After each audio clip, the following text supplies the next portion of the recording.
जय श्री राम भक्तों, आप सभी लोगों का मेरी YouTube चैनल में स्वागत है। भगवान श्री राम की कृपा आप लोगों पे सदैव बनी रहे। क्यों भगवान श्री राम ने राज सिंहासन के बदले 14 वर्षों का वनवास चुना था? जाने इसके पीछे का गुण रहस्य। आखिरकार ऐसा क्या हुआ कि भगवान श्री राम ने 14 वर्ष का वनवास चुना, जो कि उनको उसके अगले सुबह उनको राज सिंहासन पे बैठाया जाने वाला था। उनको राजा बनाने वाले थे लोग अयोध्या के। लेकिन उन्होंने 14 वर्ष का वनवास क्यों चुना? तो चलिए मैं आज आप लोगों को संपूर्ण जानकारी दूंगी इस वीडियो के माध्यम से। तो आप लोग इस वीडियो के अंत तक बने रहिएगा। जगत जननी माँ सीता के हरण के बाद मर्यादा पुरुषोत्तम भगवान श्री राम ने वन वन घूमकर न केवल माँ सीता को ढूंढने की कोशिश की, बल्कि ऋषि मुनियों से मिलकर अस्त्र शस्त्र भी एकत्र किए। वही रावणों का गढ़ कहे जाने वाले दंड कारक वन में रहने वाले असुरों का भी वध किया। इसके बाद युद्ध में लंकापति रावण का भी वध किया था। सनातन शास्त्र में रामायण में मर्यादा पुरुषोत्तम भगवान श्री राम की महिमा का गुणगान विस्तार पूर्वक किया गया है। राम भक्त तुलसीदास ने अपनी रचना रामचरितमानस में मर्यादा पुरुषोत्तम की प्रशंसा इस पंक्ति से किए हैं। धन्य अवध जो राम बखानी। इसका अर्थ यह है कि अवध के लोग धन्य हैं जो भगवान श्री राम ने अवतरण के लिए अवध भूमि का चयन किया। कालांतर से राम नाम का प्रवाह बह रहा है। भगवान श्री राम ने अपने जीवन काल में केवल और केवल ऋषियों का सम्मान किया। अगर आप उनके जीवन का ध्यान दें तो पता चलेगा कि उन्होंने जीवन में कितने लोगों का सम्मान किया और वह अपने जीवन में दुख के सिवाय कुछ नहीं मिला।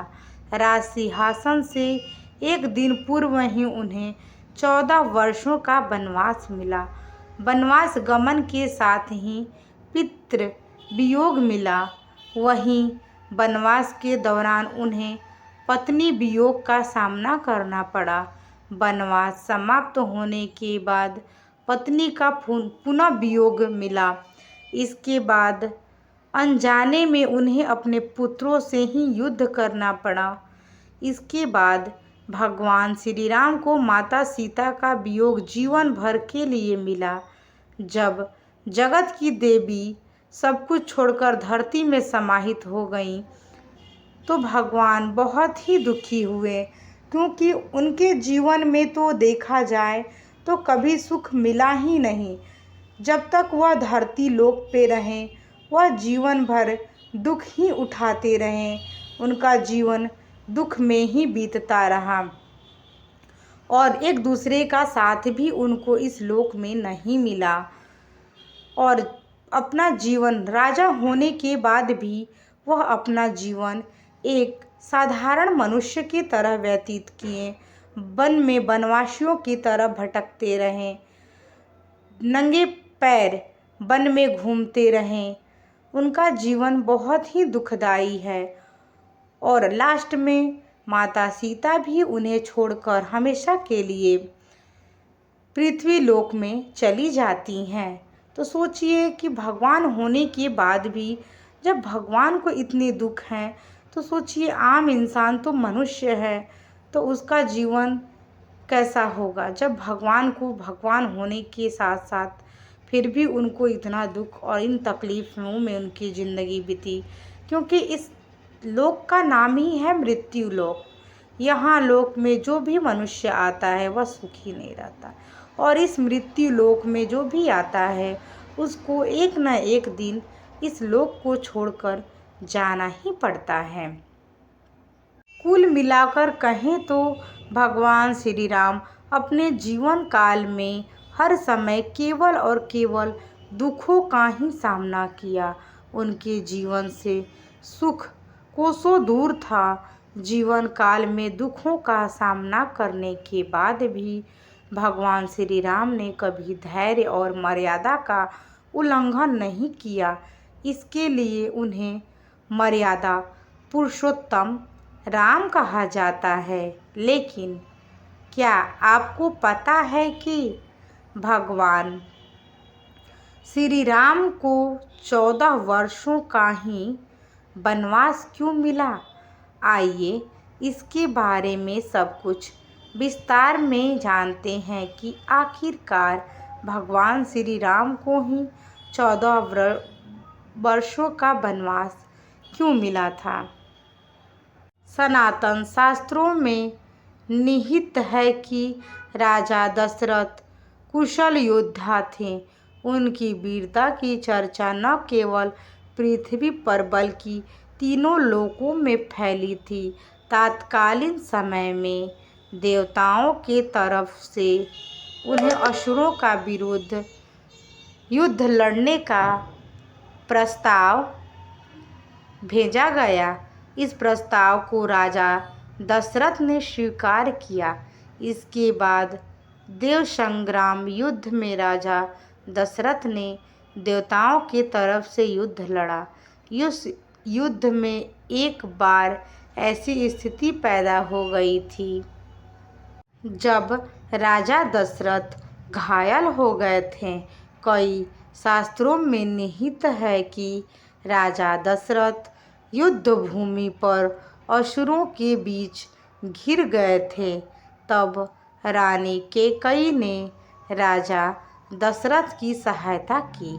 इस सहायता के चलते राजा दशरथ युद्ध में विजयश्री प्राप्त करने से सफल हो सके थे।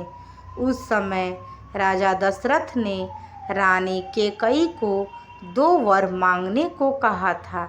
हालांकि रानी कैकेयी ने यह कहकर टाल दिया कि सही वक्त आने पर आपसे वर मांग लूँगी। जब राजा दशरथ उस युद्ध में घायल हुए थे तो घायल के वक्त रानी कैकेयी ने ही उनकी मदद की थी, और उन्हीं मदद के कारण राजा दशरथ रानी कैकेयी को वचन दिए थे कि तुम हमसे 2 वचन मांग सकती हो, और तुम जो भी 2 वचन मांगोगी मैं उसको अवश्य ही पूरा करूँगा। तो रानी कैकेयी तुम अपने 2 वचन हमसे मांगो, मैं उस वचन को जरूर पूरा करूँगा। राजा दशरथ ने ऐसा निर्णय लिए थे। जब उन्होंने राजा दशरथ ने कैकेयी को बोले थे कि तुम अपने वचन जो 2 है मांगो, लेकिन कैकेयी बोली थी कि जब सही वक्त आएगा तब मैं आपसे वे 2 वचन अवश्य मांगूंगी, लेकिन अभी मैं आपसे वह वचन नहीं लूँगी। ऐसा कहकर रानी कैकेयी ने इस बात को वहीं पे टाल दी थी और बोली वक्त जब आएगा तो मैं आपसे ये 2 वचन मांग लूँगी। वाल्मीकि द्वारा रचित रामायण में निहित है कि भगवान श्री राम के विवाह उपरांत राजा दशरथ ने अपना उत्तराधिकारी अपने बड़े पुत्र को चुना।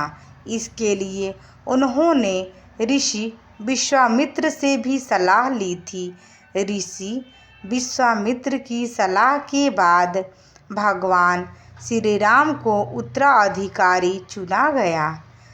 इस अवसर पर राजतिलक की घोषणा हुई कि भगवान श्री राम को राजा घोषित किया गया और उनका धूमधाम से राजा श्री राम को राजा बनाया जाएगा, ऐसा घोषणा हुआ था। यह बात रानी कैकेयी की सखी मंथरा के पास पहुंची कि राजा दशरथ ने श्री राम को राजा घोषित करने के लिए बोले हैं। उनका राज तिलक होने वाला है। मंथरा जो कि कैकेयी की सखी थी और यह बात उसके कानों तक आखिरकार पहुंच ही गई। तब मंथरा ने रानी कैकेयी को भगवान श्री राम को राजा बनाने का मुख्य कारण बताया।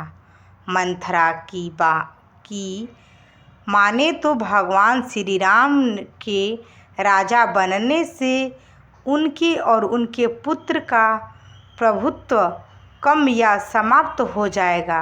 अगर अभी उन्हें नहीं रोका जाता तो आगामी समय बड़ा ही कष्टमय बीतेगी। यह रानी कैकेयी को वरदान मांगने को कहा। उन्होंने मंथरा माता कैकेयी को समझाया कि यदि राम अयोध्या के राजा बनते हैं तो तुम्हारे पुत्र कभी राजा नहीं बनेंगे और उनके दास बन के रह जाएंगे। उनका जीवन बहुत ही दुख से व्यतीत होगा और श्री राम की ही सब चलेगी, जो कि तुम्हारे पुत्र को राजा बनना चाहिए। लेकिन राजा दशरथ ने तो श्री राम को राजा बना रहे हैं। ऐसा करके मंथरा ने कैकेयी को सारी बातें उनको बता दी। उनके मन में ऐसा भेद डाला और मंथरा ने कैकेयी को बोली कि तुमने जो वरदान मांगने को कहा था, राजा दशरथ ने तुमसे बोला था कि तुम हमसे वर मांगो, तो आज वह समय आ गया है। तुम अपना वर जाकर राजा दशरथ से मांगो। मंथरा की बातों में आकर रानी कैकेयी ने राजा दशरथ से 2 वर मांगे।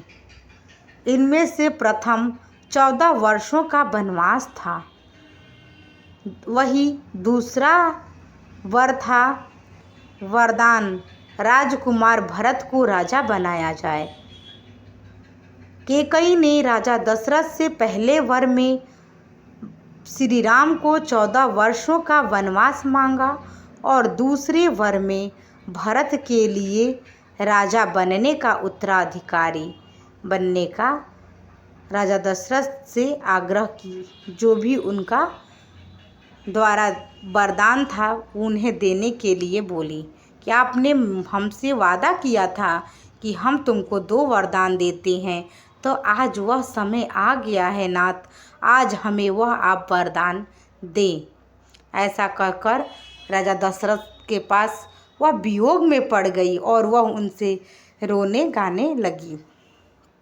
राजा दशरथ ने रानी कैकेयी से बड़ी मिन्नतें की, हालांकि रानी कैकेयी नहीं मानी।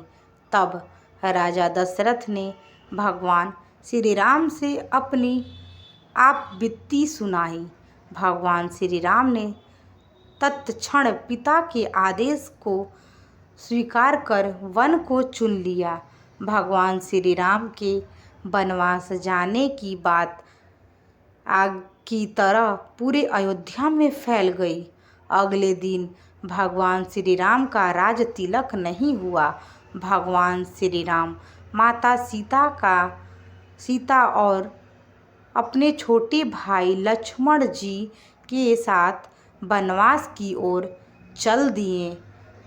इस समय राजकुमार भरत अपने ननिहाल में थे। जब भगवान श्री राम को वनवास होता है तो वह उस समय भरत अपने ननिहाल में थे और राम जी और सीता जी और अपने भाई छोटे, क्योंकि उनके छोटे भाई भरत नहीं माने, बोले कि हम भी आपके साथ ही जाएंगे। ऐसा कहकर उनके साथ वे चल दिए। सनातन शास्त्रों में निहित है कि जगत के पालनहार भगवान विष्णु की यह माया थी। इस दौरान भगवान श्री राम को शक्तिशाली रावण से युद्ध लड़ना था। तत्कालीन समय में दशानन रावण बेहद शक्तिशाली था, उसे हराना आसान नहीं था।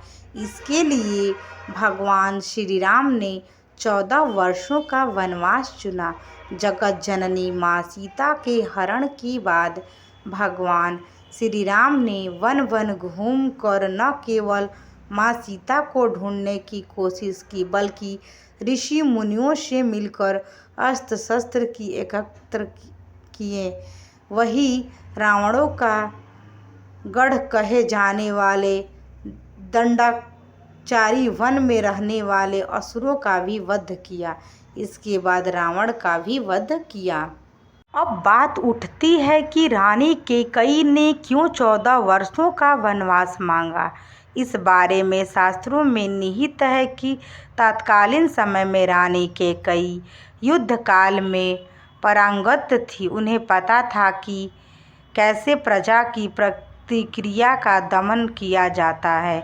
भगवान श्री राम के वनवास जाने के बाद प्रजा नाखुश थी, अतः प्रजा को प्रसन्न करने और भगवान राम का स्थान भरत को दिलाने के लिए ही रानी कैकेयी ने राजा दशरथ से 14 वर्षों का वनवास मांगा था। तो भक्तों, आप लोगों को यह वीडियो कैसी लगी? यदि आप लोगों को मेरी वीडियो पसंद आए तो आप मेरे वीडियो को लाइक, शेयर एंड सब्सक्राइब ज़रूर करें और इसी तरह का वीडियो देखने के लिए मेरे यूट्यूब चैनल पर बने रहें। यदि आप मेरे यूट्यूब चैनल पर नए हैं, यदि आपने अभी तक मेरे चैनल को सब्सक्राइब नहीं किया है तो कृपया करके आप मेरे चैनल को सब्सक्राइब कर लें और बेल आइकन को भी दबा लें, ताकि आप लोगों को मेरी वीडियो का नोटिफिकेशन मिलता रहे। भगवान की कृपा आप लोगों पर सदैव बनी रहे और इस वीडियो में कमेंट बॉक्स में जय श्री राम लिखना बिल्कुल भी ना भूलें। भगवान आप लोगों की सदैव रक्षा करें। तो मैं अब इस वीडियो को यहीं पे एंड करूँगी और मैं मिलूँगी आप लोगों से नेक्स्ट वीडियो में। जो भी मेरा पूरा वीडियो देखा होगा, आप लोगों की बहुत बहुत धन्यवाद। अब मिलते हैं नेक्स्ट वीडियो में, तब तक के लिए जय श्री राम भक्त।